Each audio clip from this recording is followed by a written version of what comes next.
Get your tennis rackets ready for a new court in town. Find out who cut the ribbon and where you can play. The journalism department hosts its annual J Days this week. Learn about the lineup of speakers and how you can attend. Coming up, a minor league baseball team in our backyard begins their season. Find out how the team got to where they are today. UATV starts right now.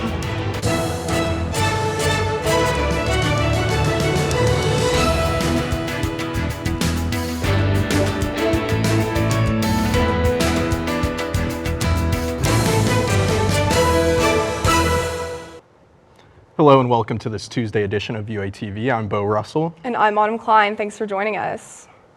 The minor league baseball team is practically in our backyard. Riley Birdwell is at their first game of the season to tell us what fans can expect this year. Riley? I'm here at the Our Best ballpark where you can see the Naturals are taking the field against the Wichita Wind Surge. Now this is their opening game for the season, and let's find out how the team got to where they are today.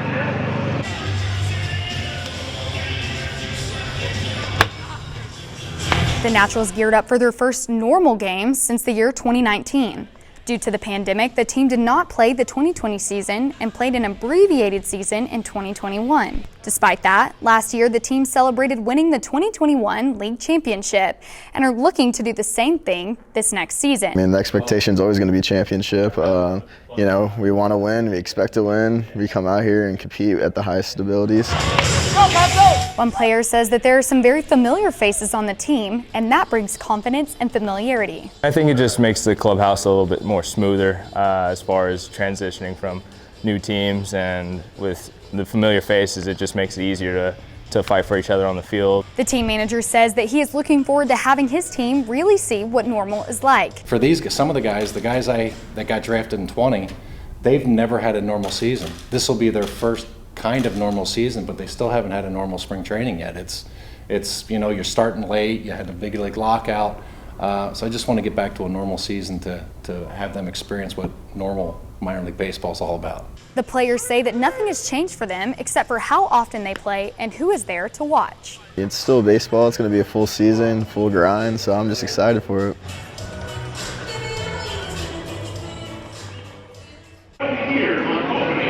Now the Naturals manager told me that there are around 4,000 people here tonight that they are expecting, which is the largest crowd that they have experienced since COVID. Now to celebrate this opening week, they will be having Firework Friday and an Easter egg hunt on Sunday. Reporting live for UATV, I'm Riley Birdwell. Thanks so much, Riley. The season goes all the way through September 18th. To purchase tickets, you can visit the Northwest Arkansas Naturals website. The U of A Distinguished Lecture Committee series continues tonight with tennis professional Venus Williams. Williams also serves as a fashion influencer and an equality advocate. The lecture began at 7 inside Bud Walton Arena. Danielle Musselman serves as the moderator, and those interested can stream it on the UA Productions YouTube. Williams also participated in the ribbon cutting ceremony for the new UREC Tennis Center today. Due to attendance limitations, the center closed the ceremony off to the public. Students can visit the courts at 1357 West Indian Trail. The court allows for pickleball racket, tennis racket, and ball rentals. Tenna Florian will take part in the Faye Jones School of Architecture and Design's Spring Lecture Series next Monday. Florian serves as a partner and co-leader of the Lake Flato's Eco Conservation Studio.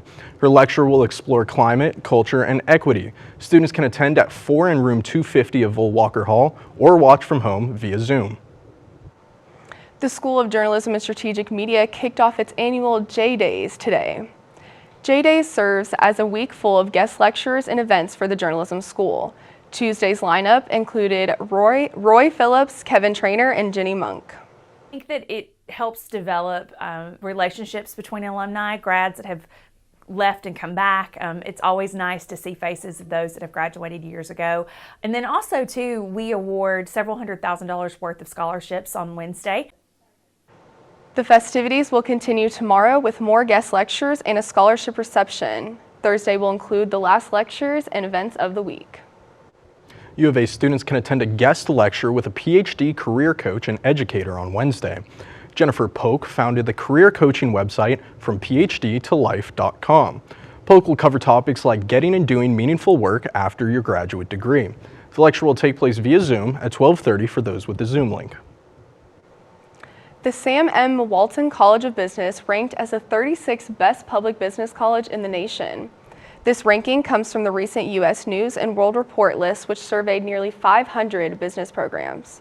The new ranking positions the Walton MBA program in the top 13% of all U.S. programs. These accolades add to the growing list of rankings for the Walton Business College here at the U of A.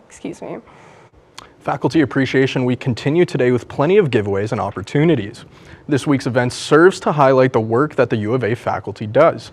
Faculty received free coffee and discounted Razorback baseball tickets, among other things. Wednesday will feature a Hog Heaven sale and the Faculty Applause Award. The U of A continues to hold events for Sexual Assault Awareness Month this week. Sexual Assault Awareness Month highlights the commitment against sexual violence. This week, a brunch, film premiere, and virtual panel will take place. Wednesday will feature a coffee chat from 11 to 12 in the Sexual and Relationships Violence Center. The Sleep and Stress Laboratory at the University of Arkansas wants volunteers for sleep research. The research conducted will look at the sleep patterns and mental health of student athletes and college students. Students will receive up to $40 for completing the study.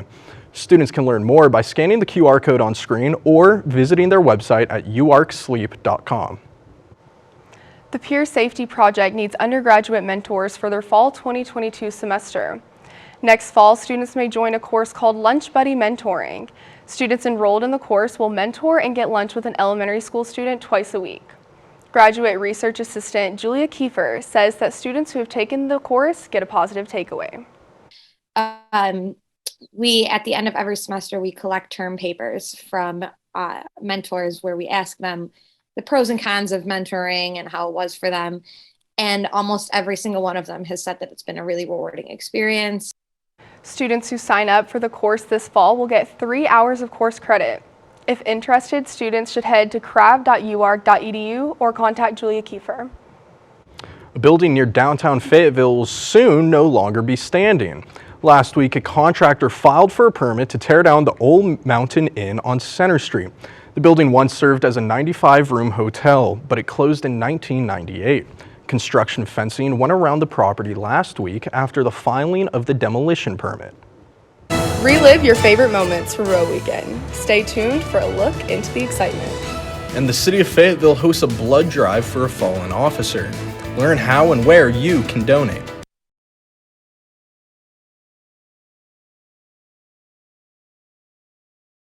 The U of A makes changes to its mask requirements. How this will affect life on campus. Fayetteville schools also relaxed their mask policy. See what the revisions are. And our reporters provide team coverage on the Russia-Ukraine crisis. What U of A students are saying, coming up on UATV.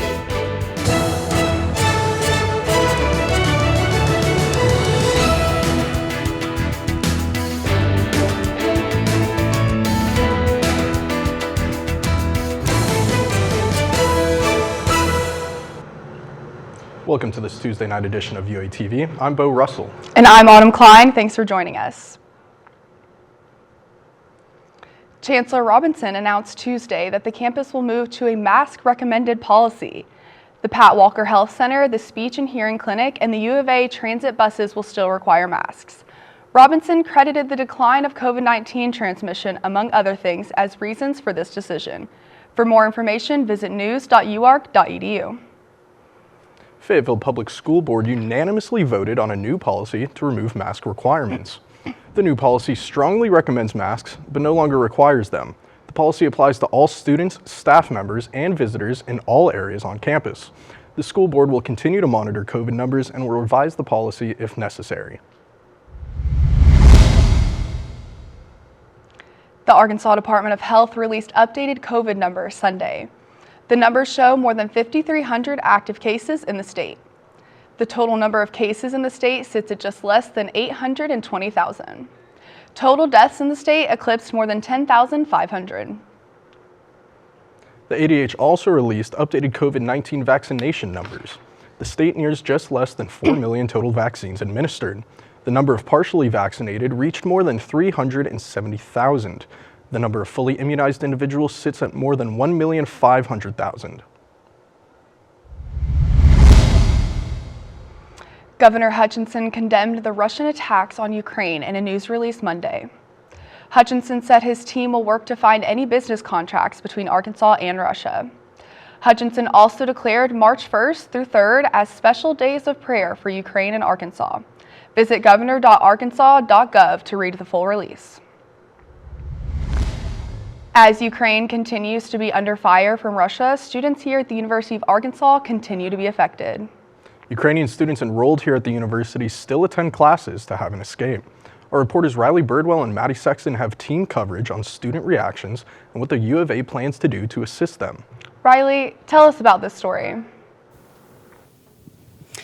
Now, I'm here in front of Christopher Kelly's office, who is a law professor here at the University of Arkansas, but he also teaches at the National University of Kyiv. Now, I got to attend one of his virtual classes today where Ukrainian students are still attending. One of the students that I got to speak to today said that she was so glad that she got to speak with me and the professor, and it keeps her mind off of everything going on in her home country. As war continues in Ukraine, Christopher Kelly, a professor at the University of Arkansas and the National University of Kyiv, says he has been checking in with his Ukrainian students. Well, most of the folks are calling me, or where they write they're often very brief. In a bomb shelter, we'll send a photo or something. No one's writing long emails. They're just sort of, here's what's going on. He says that around 20 students from Ukraine attend his weekly class. Today, he had 2. Yeah, this is very upsetting. I'm totally distracted. I have a hard time preparing for class.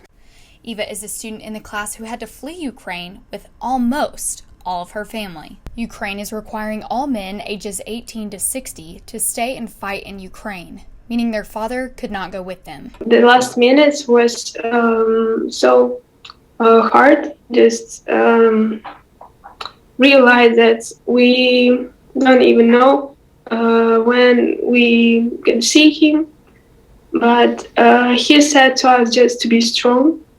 She says they have made it to a safe location after hours of travel. Just go to sleep without thinking that you will not wake up. She says that one day she hopes that everything can go back to normal again. Just sure that everything is gonna be like it was one week ago. Now, Eva has told me that this war has taken everything from her and her family, and she looks forward to hopefully one day being able to reunite with her family and friends. Reporting live for UATV, I'm Riley Birdwell. Thanks, Riley. Professor Kelly continues to teach his classes virtually and hopes that he can one day go back to Ukraine to visit. The Honors College is currently hosting a discussion over the recent Russia and Ukraine crisis. UATV reporter Maddie Sexton is live outside of Gerhardt Hall, where the discussion takes place. Here she is with more. Yes, the discussion is taking place right inside the exclusive Honors Student Lounge. I know I'm not the only person that's confused by everything that's happening in this world, but today I got to speak with UARK professor and historian to hear her thoughts on this global situation.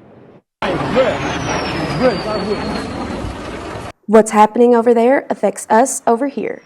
UARK professor Trish Starks is one of the speakers for tonight's event. And as a historian of the Soviet Union, she had a lot to say. So I'm a child of the Cold War. I started studying Russia when it was still the Soviet Union. My first visit to the area was when it was the Soviet Union, when they were the major nuclear threat, when we had duck and cover drills in school.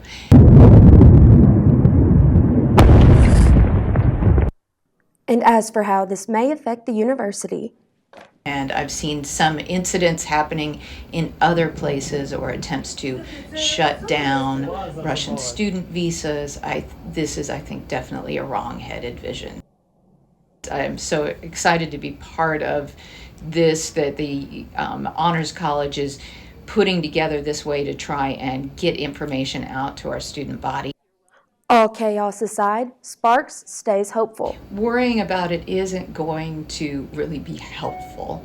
That what we can do is to keep on living, keep on putting pressure on our government, on our representatives to find peaceful resolutions. November of 1991. Sparks even showed me a magazine which she is featured in from her time in the Soviet Union. Right in the middle. Oh my goodness. Stay tuned later this week to hear what our expertise panel had to say. Reporting live, I'm Maddie Sexton. Thank you, Maddie. For future events held by the Honors College, visit their website. The ASG debates begin tonight. Find out more. And a free concert takes place on campus tonight. Find out more next on UATV.